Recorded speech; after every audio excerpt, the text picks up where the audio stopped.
I'd like to thank our host this evening, our mistress of ceremony, Miss Micheline Davis, who, by the time she finished, Senator, I didn't know if there was anything else for us to speak about. She said everything. And of course, we want to thank Senator Menendez.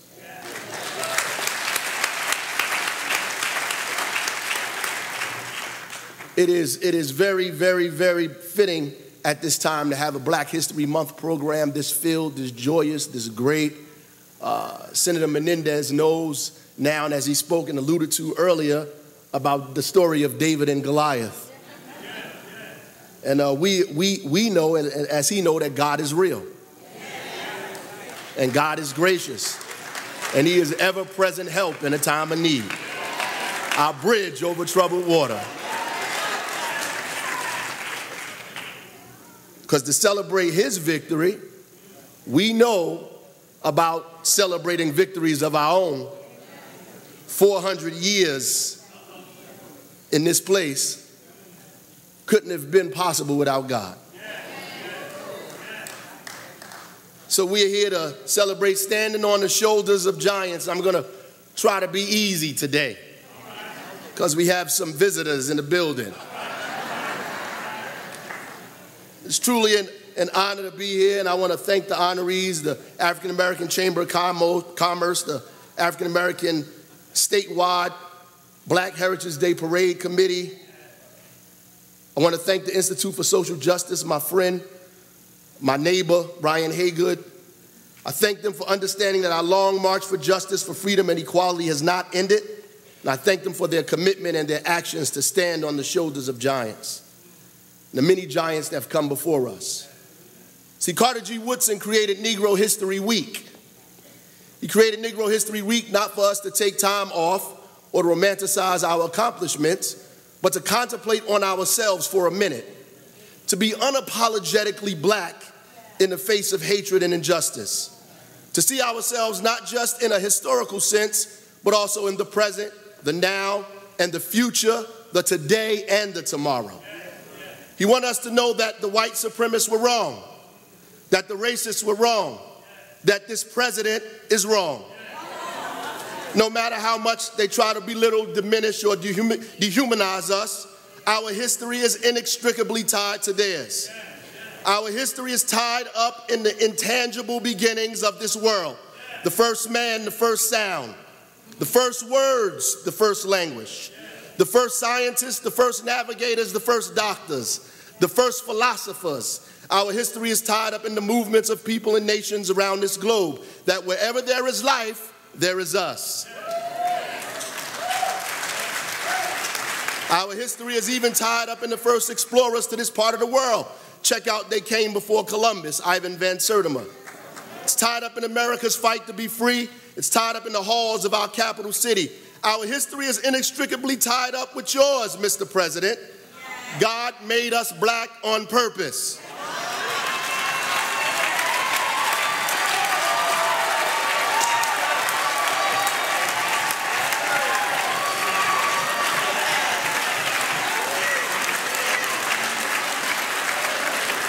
He made us Black on purpose, from the broadness of our nose to the kinks in our hair, the thickness of our lips to the swag in our step. We were fashioned from the darkness of the earth. Celebrating our history is to celebrate the history of the world. And it is impossible to celebrate American history without celebrating, commemorating, and recognizing us. Our fight to make America live up to the true meaning of its creed, America's strength, its power in the world, was born from the sweat on the brow and the scars on our back. From Africans that worked from sunup to sundown, from South Carolina to Brazil, in cotton fields and cane fields. It accumulated wealth from over 250 years of free labor, and we still haven't been paid to this day.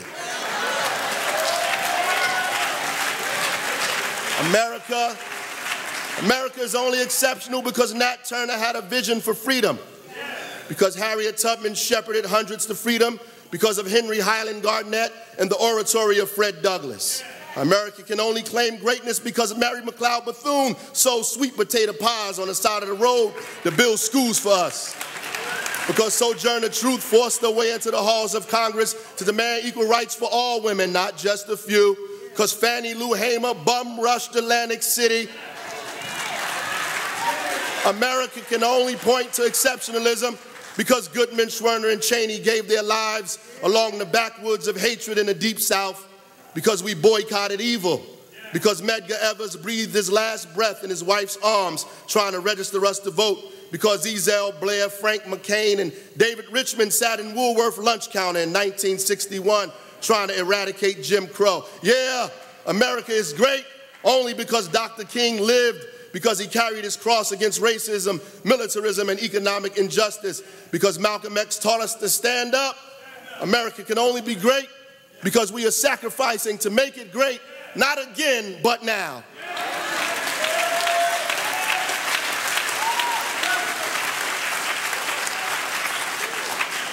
Our reflection during this time is important. It resembles a story many of us are familiar with when Joshua led his people to the boundaries of the Promised Land. After wandering in the desert for 40 years, he faced the River Jordan, and God told him to tell the priests to take the Ark of the Covenant and step in the water. And the water stopped running and dammed up so they could pass. He then commanded them to take 12 large stones from the river and erect a memorial so that whenever their children asked what these stones meant, they could tell them of the miraculous story of a mighty God and how he dried up the Jordan so they could cross on dry land to the Promised Land. These days, these months that we celebrate are our 12 stones, our continuous erected memorial so our children can remember that God has use for them. To remind them how treacherous and stony the road we trod, how bitter the chastening rod. So they can remember the shoulders of the giants they stand on, so they can contemplate the grace and the power of a God who is a bridge over troubled waters. These are our stones, so our babies can choose themselves, so they can know that King, that they stabbed King, they shot King and arrested King, but the Bible they arrested him with still found its way to the steps of the White House. That though my father was beaten and arrested and chained to a hospital chair in Newark trying to make our city more equal, decades later, his son became the mayor of that city.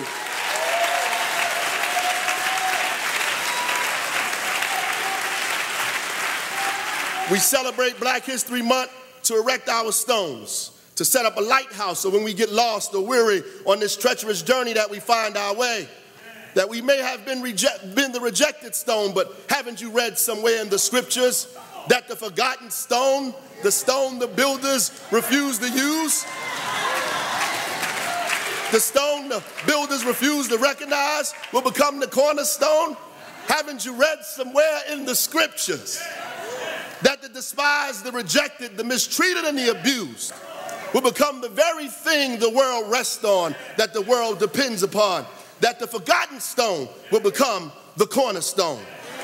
The evidence of this is undeniable. Heck, we walked off the plantation with no money, no job, no mule, no place to go. We had very little education, if any at all. Our families divided, running from persecution and lynching. We still got ourselves elected to office and helped create the 13th, 14th, and the 15th Amendments. They would not let us in their schools, so we built our own, and then we changed the laws. They segregated the gospel, however Richard Allen and Absalom Jones gave us our own church. They refused to let us in their army, we joined anyway, and kept them alive and defeated fascism.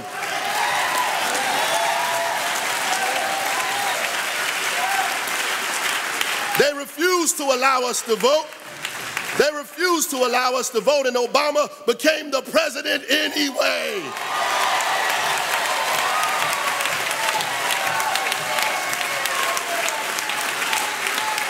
They try to belittle us. They try to make us forget our worth in this party, but they can't win an election without us. They reminded us in the ghettos of America, redlined us, in our communities, and now they can't stay away. They running back. They gave us pig guts and we made chitlins, wildflowers and we seasoned them to collard greens.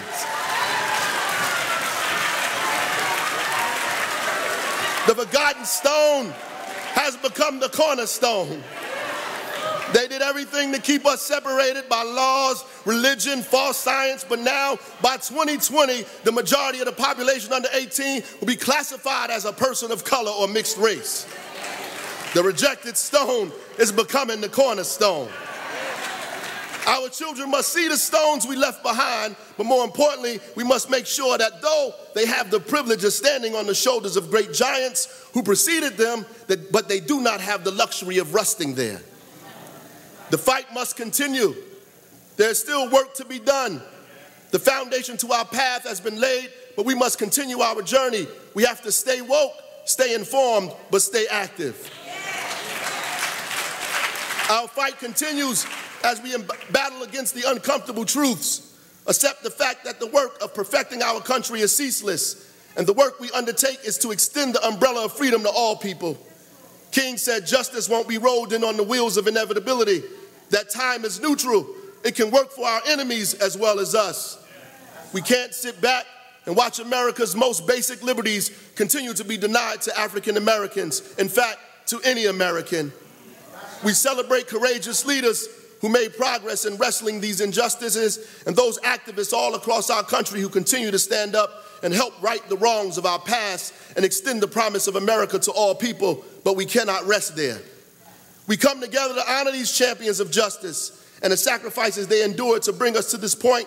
We celebrate the contributions of African Americans throughout our history and those who sit amongst us today. And we commit ourselves to realizing a nation where no person is marginalized, isolated, treated inhumanely because of the color of their skin, the language they speak, the religion they practice, or the person they choose to love. We have to remain committed to the principle that all of us are created equal, even when our own rights are denied. And some of us are content in just rejoicing in the triumphs of our predecessors who believed in the idea of a just and fair America. We remember that throughout our history, our victories have been guided by valiant souls who were brave enough to speak out and challenge the status quo. So we can't just celebrate, we have to resist. That resistance is why you get to sit here today.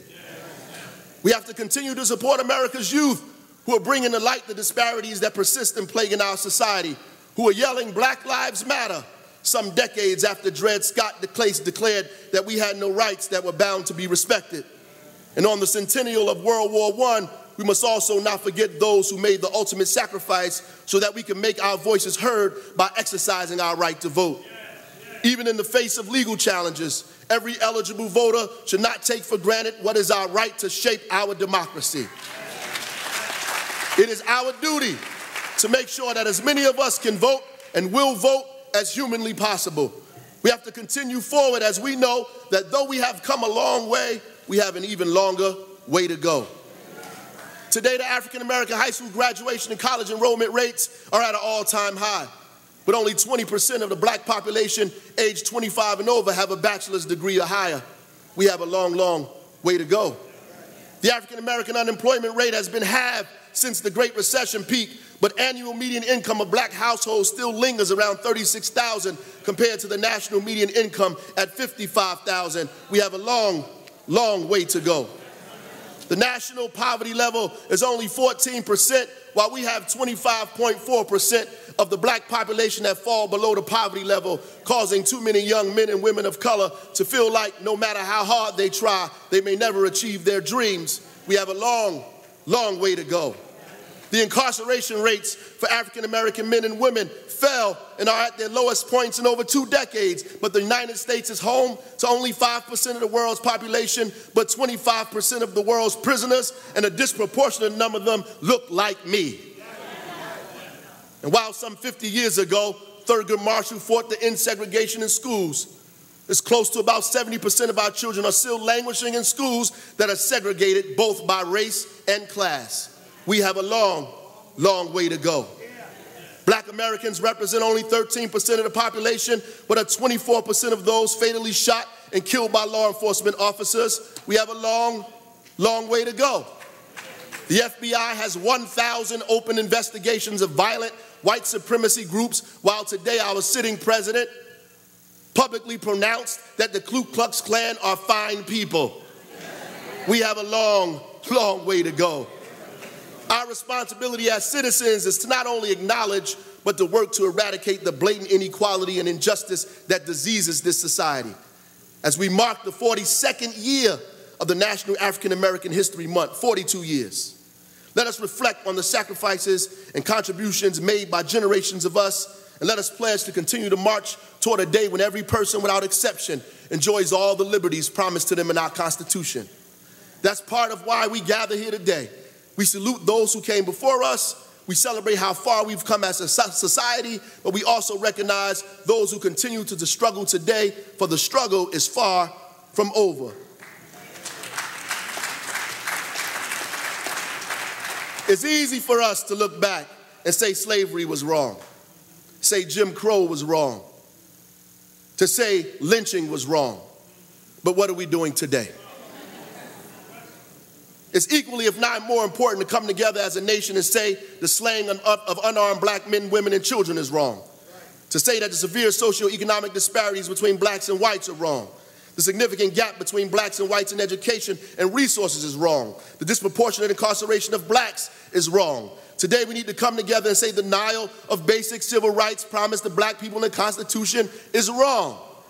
And so in the words of Paul Robeson, we ask for nothing that is not right, and herein lies the power of our demands. We want what is right. We want to be treated as human beings. We want our lives to matter like everyone else. We want our kids to go to schools that teach them truth and power. We don't want them to die on dirty sidewalks. We want decent jobs that pay living wages. We don't want to be discriminated against or shot at traffic stops or child support or shot 41 times for a suspicious wallet. We don't want to be choked for selling cigarettes. We don't want our children shot down in front of rec centers because we played our music too loud. We want to represent ourselves. We want to speak for ourselves. We want to be able to go to the doctor when we get sick, put food on our family's table. We want to be treated with dignity and respect. We want justice, and we want everything that's owed to us. And we don't care if it's welfare, farm subsidy, free education, opportunity zone, urban Marshall Plan. We want everything that's owed to us because we worked for free for more than 250 years.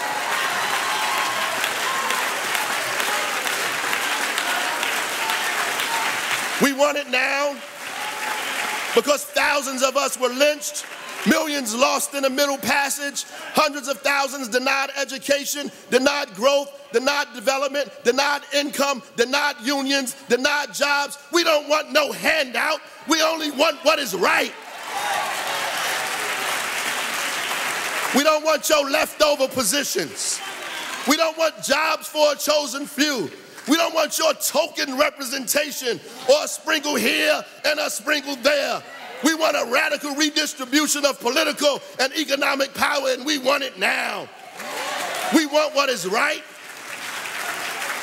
And we don't want it just for ourselves. We want it for all Americans. Our truth, our march, our journey, our fight is a testament to God's grace. We are the forgotten stone. Our life here today is proof that God is alive and well.